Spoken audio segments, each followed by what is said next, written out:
IC. So ICs are usually broken out into like functional block diagrams, and JTAG can actually let you inspect those block diagrams instead of just the IC as a whole. And there's also a lot of variations now, notably serial wire debug, which is by ARM, and compact JTAG or CJTAG. These are both just reduced pin count versions. And also, people have made a lot of extensions. So ARM has CoreSight, which we'll get more into later, but these are basically extensions on top of the JTAG protocol that allow it to do more advanced debugging features. And so just a little bit about how JTAG works. It's controlled by a finite state machine that we'll actually get into in a bit. It has two registers, so it's very simple. You only get an instruction register and a data register. So the instruction register gets used to actually control where it's pointing. So if you see in the little diagram, when the instruction register changes, it actually changes what data register is attached to the link. And then the data register is what is actually used to give and take data. And the cool thing is JTAG is actually a linkable protocol. So you can have multiple ICs that all have JTAG and they're all in a long chain together. So the output of one data register goes into the input of the other. And it just creates like a very long shift register. Does that make sense? Yeah. Okay. Also, if you guys have questions at any time, just like raise your hands. I don't know like how much background people have, so yeah. And then there's a couple of registers that the JTAG standard requires for doing the boundary scans. The first one is ID code, which just tells you what chip it is, what manufacturer it is, information like that. And then there's a couple boundary scan registers, again, for doing that pun function stuff.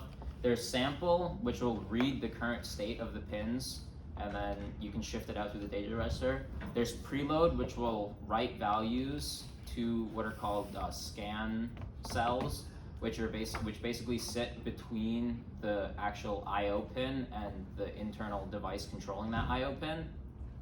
And then there's XTest, which will take whatever you preloaded and actually like write that value out of the pin.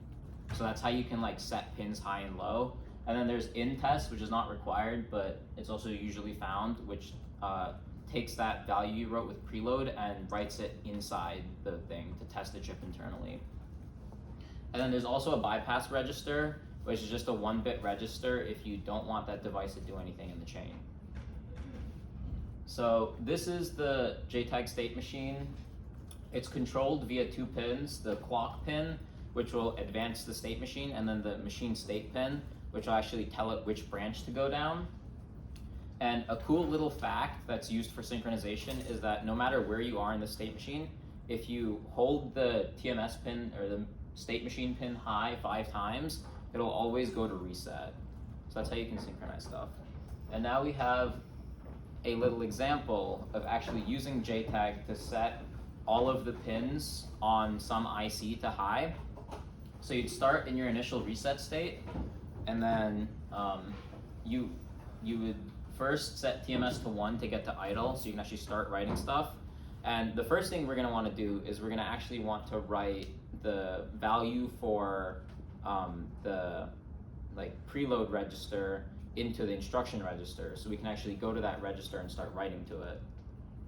And so in order to do that, we'd first do TMS, or we'd first shift over to select data register and then select instruction register, and then we want to go down so we can actually write to the instruction register. So we're going to use TMS 0. So capture IR will basically take whatever value is currently in the instruction register and then put it into the shift register in order to like have it be shifted in or out. And then it'll go to shift IR, which will basically allow you to put 1 bit into the shift register and shift 1 bit out. So that's kind of like shifting values through the chain. Does that make sense? Does anyone have questions? I feel like, yeah. So are we shifting from low to high, like constantly, or? Yeah, so every time, so basically, you see how there's like that self loop in 0? So what happens in JTAG is you would first load whatever register you're trying to read from into a shift register, and then you just keep on calling shift IR or shift data register in order to keep shifting out one bit. And then you can also shift in new bits if you want to write a new value to the register as well. And so you just keep on doing that until you store the new instruction register value, which is going to be the index of preload, which is the data register that we want to write to. Yes. So pretty basic question here, but each register is just one bit, is that right? Or the whole byte, or? So registers have variable length, Okay. and basically the way it works is inside like your JTAG, you'll have some amount of like actual register that you can write to. Mhm. And in order to pick a register to write to, you'd write to the instruction register. Okay, and how big is the instruction register? I don't think Depends there's on a the set intent. standard for that. Okay, gotcha. Yeah, but I've seen 4 bits a lot. Mm-hmm. So- But when I shift, it just shifts one bit at a time. Yeah, Okay. you only shift 1 bit at a time. Okay, so now that we have that, we'd set TMS to 1 now in order to exit out of writing to the instruction register. And then we'd do one more time to get to update, which will then take whatever value we have in the shift register and put it back into the instruction register. Does that make sense? Does anyone have a guess what we would do next? Yes. Do we execute the instruction register? Close. So in this case, the instruction register is kind of a weird name. It's more like a selection register. It just picks what register you want to actually read and write to. So right now, what we've done is we've picked the preload register as what we're reading and writing to, and then we can use the other like line, which is the data register line, in order to actually read and write values. So the next thing we want to do is we actually want to go back to that data register line and then store the new value we want to that. And in this case, we're just going to set them to all 1s because we want to try to set all the pins high. So we just set them to all 1s. We'd update the data register, and then we would have to do the exact same thing for the EX test register. So basically, we just have to load that into the instruction register. From here, does anyone know what we'd have to do in order to load EX test into the instruction register?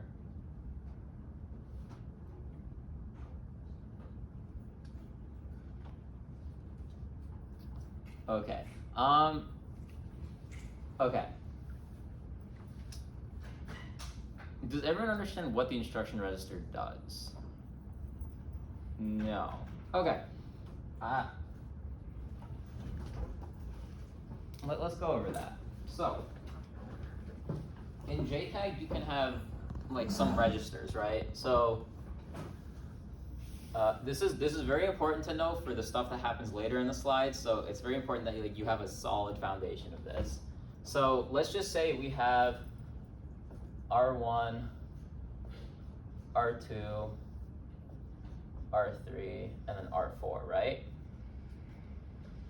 The JTAG standard only gives us 2 registers or like two paths to work with, right?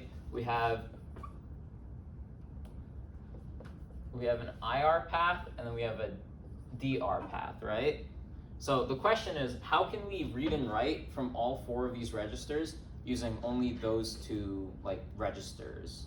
And where are these? These are registers that are in the chip? Yeah, these are just like in hardware registers.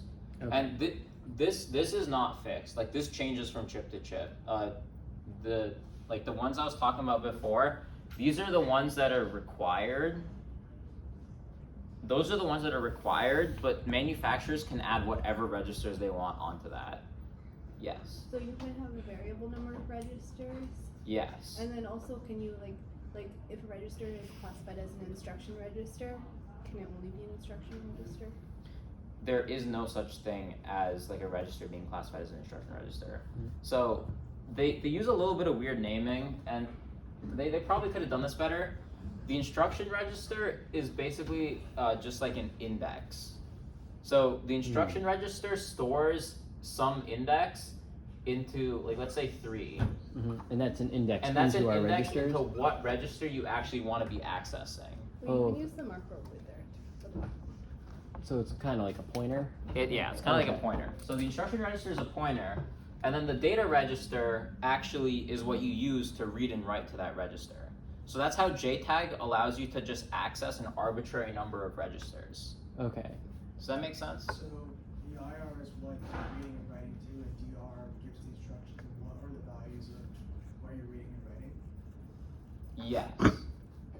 Does that make sense to everyone? I think so. So if I write to IR, I write 3 to IR, and then it reads from there, and then Yes. And so that's- automatically that will be the value at R3 will be loaded into the data register. Is that right? Wait, can you repeat that one more time? So if I set IR to 3, Yes. will automatically the value in R3 be loaded into the data register? So that's where okay, so the way it basically works is after you set R3, what you do is you'd follow this chain up to here, and then when you go down, there's this capture DR. So capture DR is what'll take whatever value you currently have selected and load it into the data register. And what is capture DR? Is it a pin? Is it a like instruction that you write? So these are all states in a state machine, so State. it's like a state, yeah. Mhm. So the way to use JTAG is you just have to keep traversing through the state machine to read and write wherever you want. And you do that by the pins?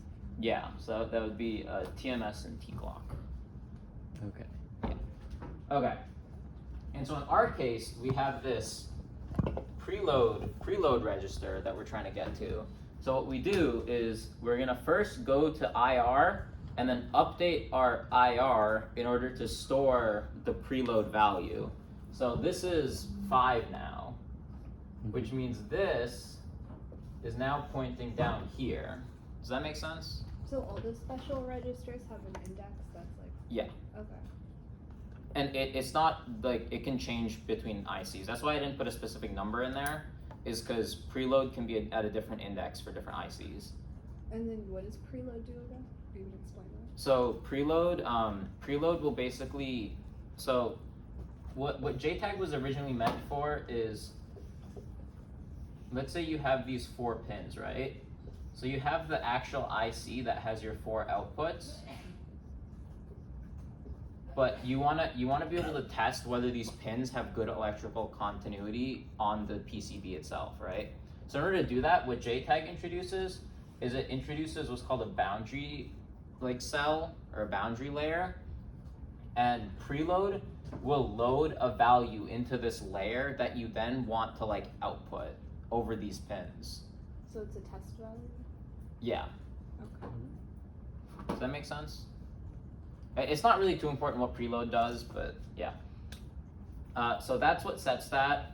And then when we come back around to here, capture DR will take whatever value is in here and load it into the data shift register. Does everyone know what a shift register is, by the way? Okay, so a shift register is kind of like a normal register, except you can only move values, you can only shift values 1 bit at a time, in and out.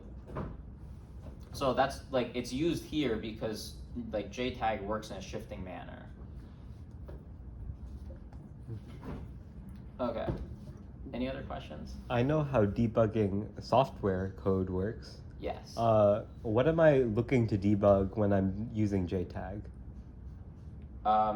That's JTAG gets used a lot when you're trying to debug bootloader code. It's code that'll run before any software is actually set up. And also it has other advantages, like being able to look into subcomponents of an IC. So when you set a software breakpoint, you're assuming that literally everything in your CPU works correctly. But there could be, if this is a new CPU that just got designed, there could be some random bug on the memory bus or something, or some bug in how it does comparisons, and you wouldn't be able to tell. And that's where hardware debugging can help you. Cool.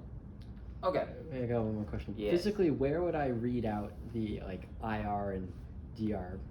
Is that are there particular pins that I could read out from the shift register? So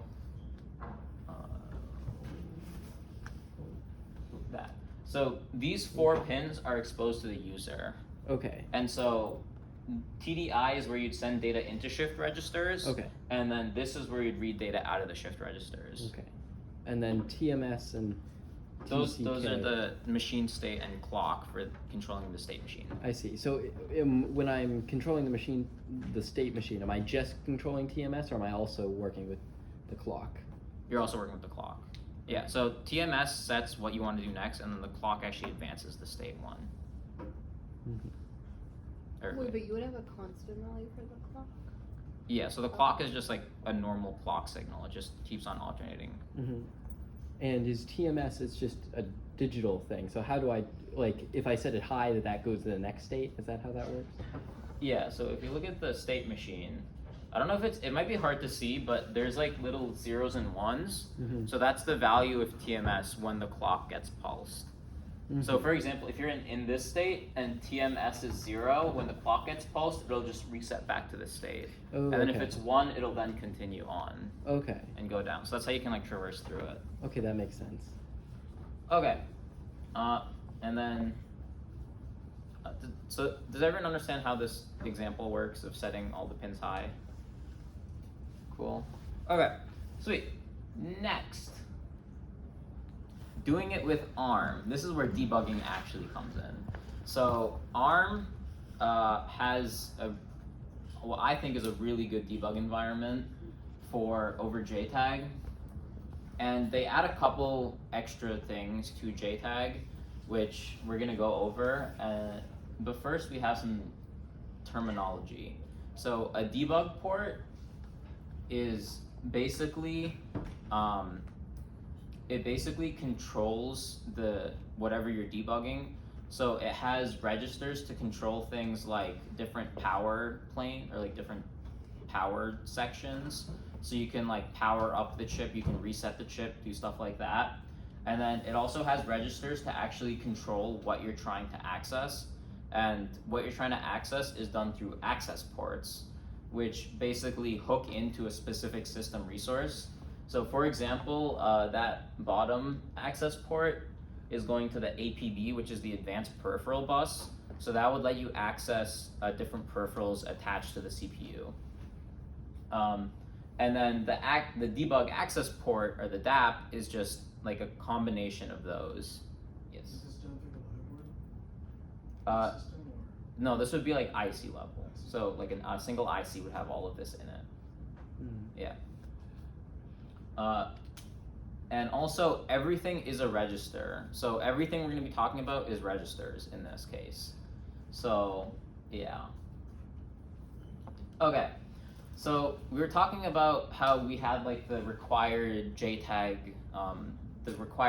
registers for doing the boundary scan stuff. Well, ARM added some of their own registers on top, and this is where some of the secret sauce comes in. So each register is 35 bits long, and there's three registers that they added. There's an abort register, which we won't really get into too much, but it basically tells the IC to stop whatever current transaction it has happening with the AP, which we'll talk about more later, and give control back to the debugger. Now this is like this is a very extreme thing to do. You should only do this if it's the very last resort, and it can sometimes cause the IC to go into like an unknown state that you'd have to reset the chip in order to recover from. And then there's the DPACC, debug port access, and the APACC, or access port access registers. So much like the names imply, the debug port access register lets you access the registers inside the debug port, mainly the control stat and select register, which we'll get into later. And then the access port AP lets you access all of your access ports. Does that part make sense? Somewhat? Okay. It might make sense more once I go through it a little bit more. Okay. So control and stat, it does a lot of things. It's not really important, but basically there's a bunch of different bits in there that control different parts of your debug environment. A couple of the important ones are the power things. So system power up and debug power up, those will either turn on just the power plane for like the debug environment, so like all the JTAG stuff and then whatever else is required for debugging, it'll turn on power for that. and then the system one will turn on power for the entire system. And then there's the debug reset, which will just reset whatever you're trying to do and get it into a known state. And most of the other ones don't matter too much unless you're like getting into the weeds, which we will not. And then the select register. So this register is what you can actually use to select an access point. So inside a, if we go back, you can have multiple access points connected to a single debug port. And so in order to actually select one of those, you'd use the select register. So the select register has, well, it allows you to select that, and then there's also an extra 3 bits in there, which will actually allow you to select a bank, because access ports can have multiple, like access ports can have a wide number of registers in them. And this will allow you to select a bank of 4 registers to work with. And then once you've actually selected an access port and a register to work with, you have to be able to actually,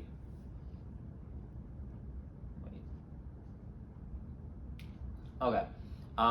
So one of the important access ports is the memory access port, and this basically lets you read and write to memory. There's a couple important registers.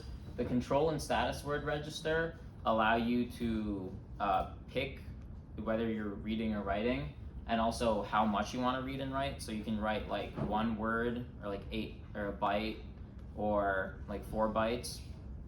And then the transfer address register actually lets you select a register you want to write to, or like an address you want to write to. And then the data read write register is what you actually use to read and write to registers.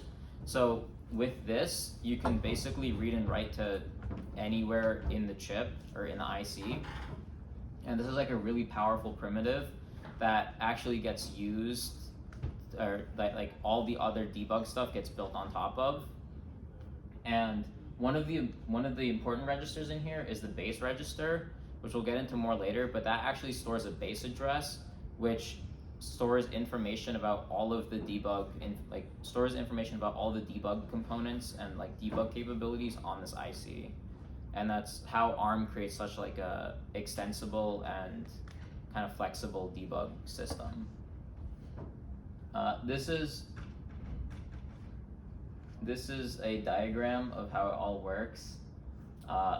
It's kind of complicated, not gonna lie. There's like, it has 3, it's like a triple pointer almost, because basically you have the instruction register, which is a pointer to the data register, which then has the select register, which is a pointer to an access point, and the access point has an address register, which is a pointer to an address. So there's a lot of pointers happening here, but basically, if you just understand the different sections, I think. Okay, is anyone lost? Yeah. So, okay, so you have, sorry, what do each of the sections mean? Again, each of the sections? Okay, so the top section is going to be your actual access port. So that basically is what connects to the debugger, and then that allows you to access different access ports. And then this middle section is an access port. So an access port is basically just something that gives you access to a resource on the IC. And so by default, ARM only actually has 2 that are required. One is a memory access port, which will allow you to get access to memory on the IC. And the other one is a JTAG access port, which will allow you to get access to other JTAG, like JTAG chains inside the IC. Does that make sense? Yes. So the additional registers that ARM adds aren't part of the JTAG spec? They're not. But then, why did you say that you can add an arbitrary number of registers in JTAG? You can. But like, then why did they add it like in there? Because this makes it more. The reason they didn't do that is actually because they have their own protocol that they use So you for this. So if you're like debugging with ARM, do you have to like switch between them? I'm confused. Okay. So basically, what happened was JTAG was kind of slow and clunky because you have to traverse the state machine every single time you want to read and write, and obviously that can become kind of slow, and it's also 4 pins, which is a lot. So what ARM did, and actually a lot of manufacturers will have their own version of this, but ARM created a simplified version of it called SWD. And basically all of this stuff is meant to work with SWD. So like the access register and the data register are kind of the SWD equivalent to the IR and DR. But under the hood, it calls JTAG. No. So they it's compatible with JTAG because they were just like, we can just use the JTAG standard to access the 2 registers that we use for SWD. But I thought you said there were 2 different protocols. Yeah, okay. So basically SWD will directly talk to the data register, or this will be the access Sorry. point access, and then data port access. Yeah. So, okay, so the AP has a pointer to the IC that's communicating with. So what do the IC, are the 3 sections at the bottom different registers or different ICs? Oh, those 3? Yeah. Okay, I can. Very small. So those are like actual, those would be actual memory addresses. Okay. So Yeah. memory segments then. Yeah. Okay. Got it. Okay, but basically SWD gets direct access to the AP access and DP access registers, but they still wanted it to be compatible. Like they still wanted it to be accessible through JTAG. So what they did was they added like these 2 they added these 2 as registers into JTAG so that they could maintain compatibility. But that's why they didn't add all the registers to JTAG, is because they made their own version. Like they made their own way to do it. And then they just added compatibility into JTAG. Yes. So how does that speed up JTAG? Oh, it doesn't speed up JTAG. No, JTAG is still slow, but SWD is faster. So people just use SWD instead. Right, but how does that, like, how is it, so it has the AP and then the DP, like where they're located, and they just access them from 1 register, right? Or you just have to traverse the global state machine? Yeah. Okay. Yeah. So it just, Oh, sorry. okay, yeah. So it just makes it a lot faster, but they wanted compatibility. So you Yes. could like debug with JTAG too. Yes. Okay. Yes. What is ARM? What is it used in? And why does it have so many registers? Okay.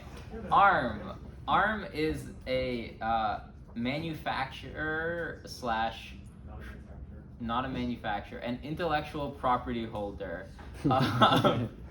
of CPU architectures and other IC designs.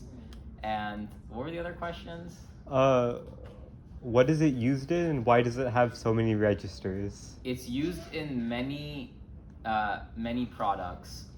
Mac uses ARM. Most of your phones use ARM. It's basically like it's an ISA. So it's kind of like Intel's x86/AMD 64, but it's like a more power efficient version that has its ups and downs. I think it's cooler. I think it's better, but yeah. No, I was just showing an example as the bigger. Yeah. Third question was, why does it have so many registers? ARM just likes its registers. So ARM gives you 32 general purpose registers, which is very nice. But the reason this has so many registers is because this has to be very fast, and registers are like the fastest memory you can get. So they put everything in a register to make this as fast as possible. And where does this thing live? Like, This would like be on the physical die for the IC. Yes. So in x86 and ARM, you can just access registers directly. Why does JTAG have you loop through all the registers to find the value and then loop back? Because it's a lot. The state machine is a lot simpler and requires less like silicon in order to actually implement. Because if you wanted to implement something like just accessing a register directly, then you would have to like implement instructions for that, and that adds a lot of overhead. Whereas if you just have a state machine that it just cycles through, that becomes a lot faster or like a lot easier to do. And also because this is supposed to run at like the very initial stages of when a CPU is booting, or when any IC is booting. So yeah. So, if I like wrote some assembly on my computer, would I be able to like fuck with these registers? Are they accessible? No, these registers are not accessible through like userland. There are some special cases in ARM which have to do with security, but none of these like JTAG or debug registers are accessible. how would I interface physically with like SWD? It's kind of similar to how you would with JTAG. It's just a 2-wire protocol instead. So you have a clock and then you have a data in out. Okay. And it just uses like a different.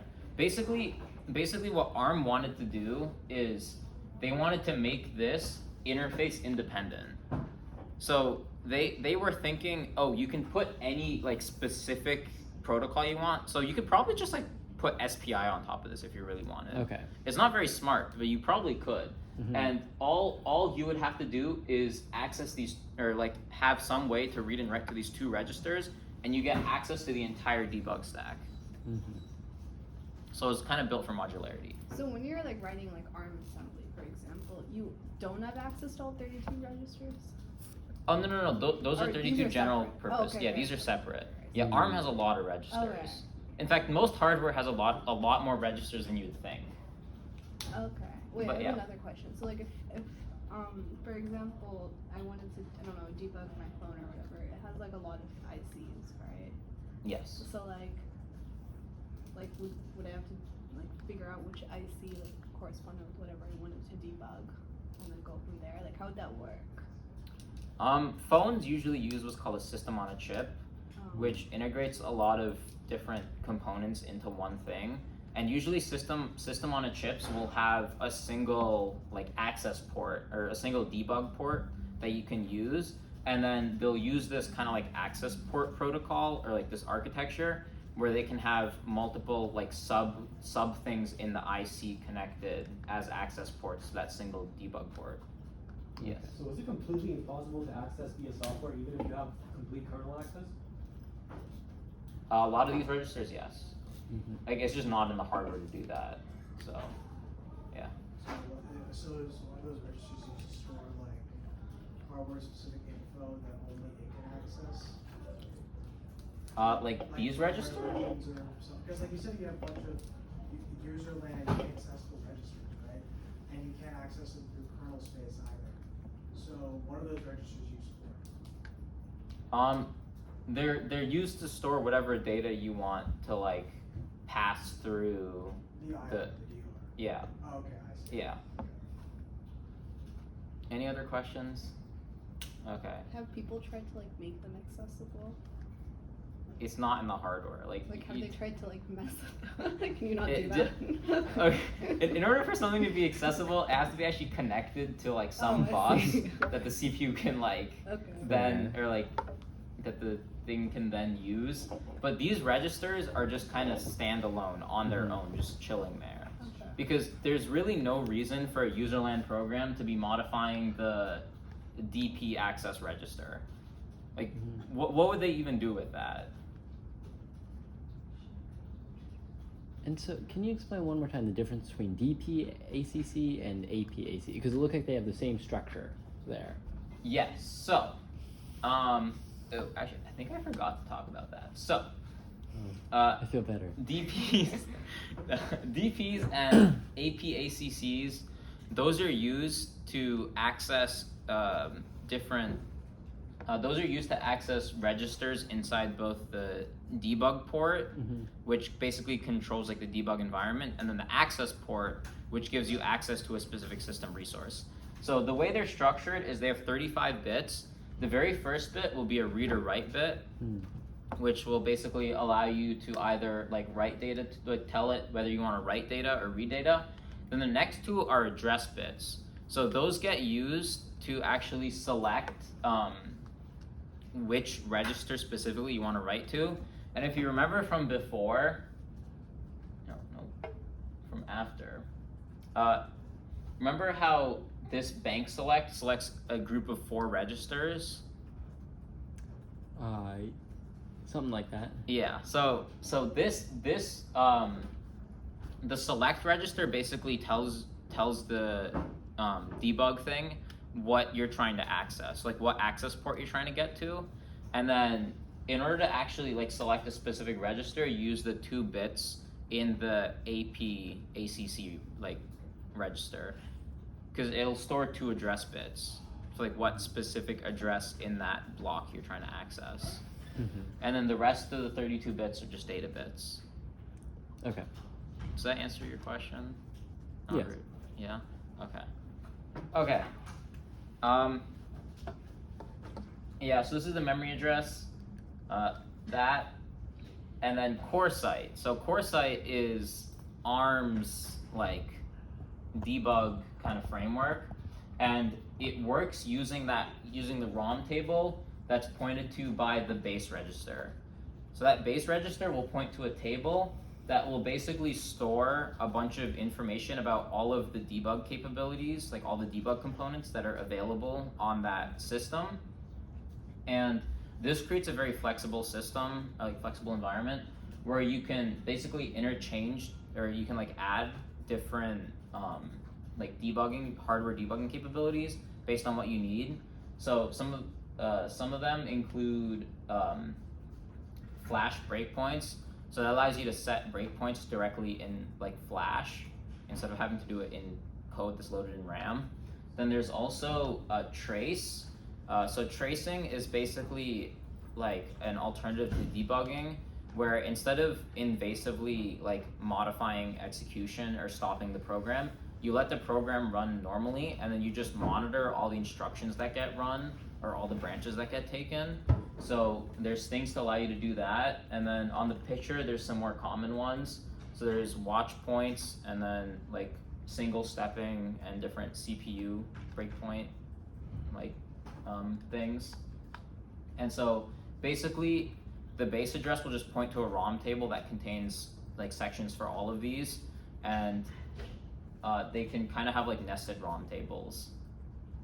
Yes. So if you're like hardware hacking something, can you like flash a new ROM table with debug capabilities that didn't exist, or is that out of scope? No. So ROM stands for read-only memory, so you But can't I thought actually. You could like I thought you could change it if you like. I don't know what, but you told me that you can change it somehow. But I don't remember what it was for. Like I think it was like the firmware or something. Like you were like you can. I don't know. I forget. Yeah, firmware you can change. Firmware's not this wrong. you can't. Yeah, no, this. Well, also, this doesn't actually enable or disable any debugging features. This just keeps a record of, hey, this is what features I actually have implemented in my hardware. So even if you were to modify this, it wouldn't actually change anything. It would just throw off the debugger. Because then the debugger would be like, oh, I can set hardware watch points, even though the actual hardware doesn't support that. Oh, the hardware has to like support whatever debug Yes. capable. Okay. I see. Yes. That is one of the central things of hardware debugging, is like the hardware actually has to have the capabilities of doing that, else you just can't do anything. Yeah, so these are some advantages of using hardware breakpoints, because again, it's kind of a mess, so why would you even want that? Because hardware breakpoints are very fast. They operate. They don't have to like trigger interrupts or anything, and they also use comparators on the actual memory bus. So you can do stuff like set a breakpoint with a masked address. So instead of having to set it at a specific address, because like the way normal breakpoints work in software is you actually go in and you replace the bytes to be like a trap instruction. But in order to, like in this case, you don't have to replace anything. So you can set it where like if it enters this 1000 byte region, like hex 1000 byte regions, hit a breakpoint, which you normally can't do with a software breakpoint. And so that just pauses instruction or pauses Yeah, that'll the stop execution? instruction and then give control to the debug, like to the debugging environment. And also you can get real-time data, like I was talking about. If you do a trace, you can get real-time data instead of having, so like if you have something that's time critical and you want to debug it, you can use tracing instead of debugging, which is really cool. And it also gives you access to a lot of buses and internal components that you wouldn't have access to in like software debugging. So for example, if you have there like a lot of ICs will actually have like subcomponents, and normally on your CPU you can't get access to, let's say, like the arithmetic logic unit subcomponent. Like there's no breakpoint for that, but in hardware debugging you can do that, so that's pretty cool. And they're also lightweight, so like they don't require an entire operating system and breakpoint handlers and all that stuff. They just kind of work because they're in the hardware. Yeah. Some advantages as an attacker. So hardware breakpoints run below any software, and that gives you a lot of really cool attack vectors. There's this one article about how people were using hardware breakpoints to actually evade EDR detection, because What's EDR? endpoint detection and response. It's basically like a program that logs everything that happened on your computer. Oh. And the way it does it is it'll usually hook into dynamic libraries. Yeah. So it'll modify the Windows dynamic library syscall, like the Windows dynamic library that handles syscalls, and it'll basically redirect it to itself so it can monitor all syscalls. And what you can do using hardware breakpoints is get around that, because you don't have to make a syscall a hardware breakpoint doesn't go through a syscall.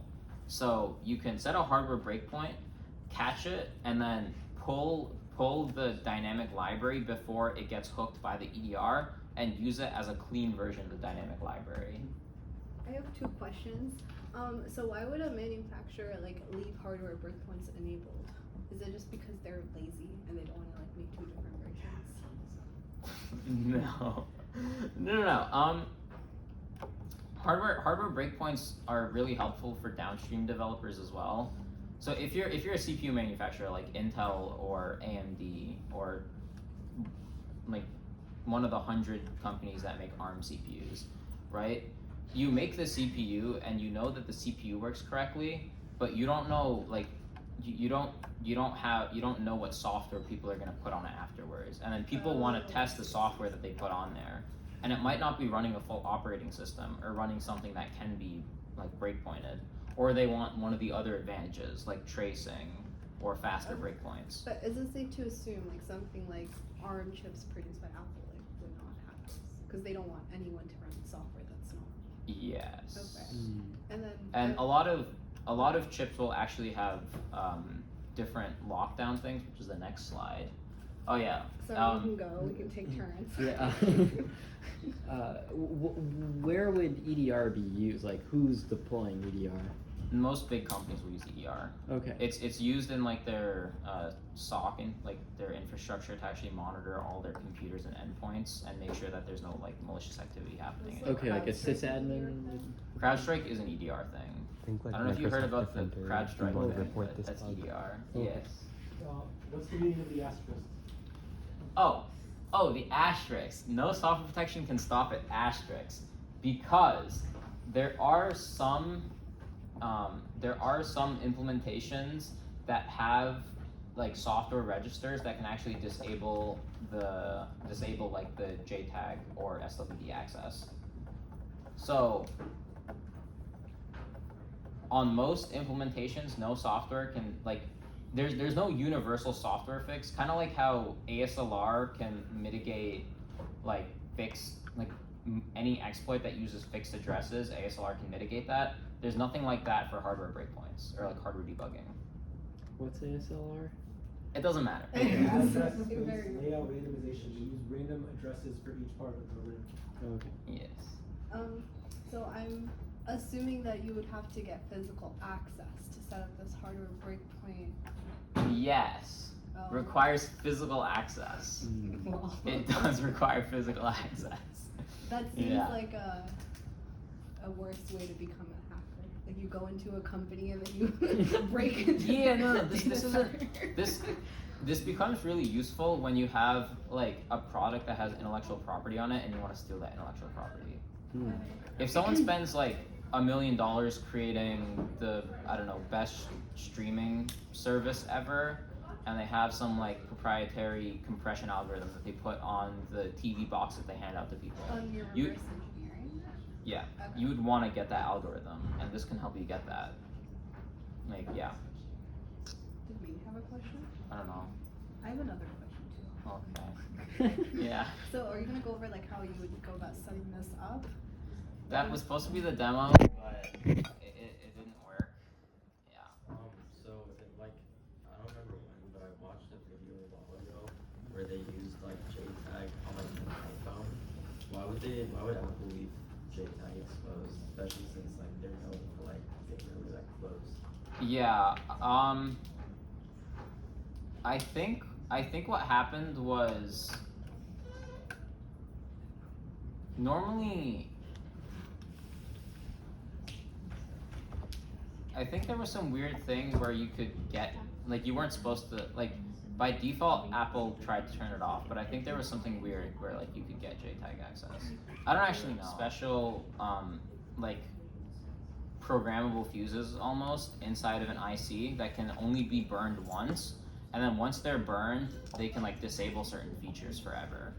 So a lot of times debug access will be behind an eFuse. So when you're developing the product, you can still use the debugger normally, and then once it goes into production, you just tell it, hey, blow this one eFuse, and then it'll disable hardware debugging forever. But there are ways around it because like that value actually has to get checked at some point, and you can use stuff like voltage glitching to basically make the CPU think that that value is like set even when it's not, or like you can get access even when you're not supposed to have it. But yeah, so these are some of the like security mitigations that you can use. Trust Zone is another ARM feature where basically you can section off certain parts of the code that you know are secure and you don't want anyone touching. So that'll also prevent like software or hardware debug access. And then there's secure enclaves or coprocessors. That's basically where you have a completely separate processor that just handles doing the debugging, and it has some kind of extra authentication built in. So like you have to authenticate with it before you can actually access the debug like pins. But yeah, yes. So you know like Asahi Linux or something, like do they use do you know if they like use hardware, like, or I know that you just said that it's like probably blocked, but like do they try to get some sort of hardware debugging access to reverse engineer and like build it, or is it like all software? Question. I don't know. I would I assume. feel like Gabe would know. Do you know if Asahi Linux tries to get like hardware debugging access on modern MacBooks? Yes, I think they They do it do? over UART though. I'm Over not- UART? I'm not 100% sure. It might be That- JTAG. I haven't quite followed the reverse engineering effort for in like a while. Okay. UART would probably be something higher level, like bootloader access or something. Yeah, that's what they do. They the way they Apple leaves the bootloader unlocked, so Okay. you can boot basically whatever you want, as long as it boots through macOS first. So they have basically a shim that boots macOS and then boots Linux inside macOS instead of a hypervisor called M1 M1. Okay. So you get full hardware access while still keep running within the confines of Apple's bootloader. Okay. Anything you want, any color you want, like a black. Yep, pretty much. That's why you can only dual boot, because Sony Linux is reliant on macOS to be able to update its firmware. And that's why your stuff is configured. Interesting. Okay. I think we're out of time. Does anyone else have any questions? What was the demo gonna be? Oh, I had this like TV box where like you couldn't get into the bootloader, but then I was gonna show how you can like use hardware debugging to actually get into the bootloader, and then also like install a reverse shell. What ended up not working? The board. I created the board 2 summers ago, and I lost the original source code for it. Oops. And it was kind of finicky, and it just ended up not working. So Wait, but the blog post has details, right? I think the blog post might have You can details. check out his blog post.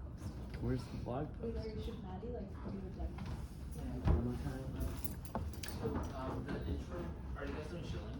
Yeah, or no, we're not doing Oh, shilling. yeah, shilling. Any NECCDC applications open soon. You guys should apply. It's very fun. You get to basically,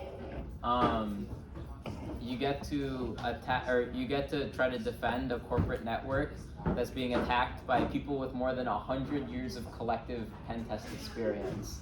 So yeah, it's kind of crazy. Also, you guys get free traveling if we make it to globals, nationals, something. Yeah. If we're good enough, we get to go somewhere for free, which is always great as a college student. And also jobs. You will get employed if you. And jobs, that's true. But yeah, and then that's all of our socials. If you guys wanna follow us on anything. Also, if you guys have any more questions, we'll just like stay here. Oh yeah. No, announce the demo. Oh yeah. Maddie's doing a CTF demo in the other room. It's about PyJails. Yeah. Yeah, it's cool. PyJails. Zero preparation, so. Yay, Whoa. That was kind of a dumpster fire, not gonna lie. Oh well.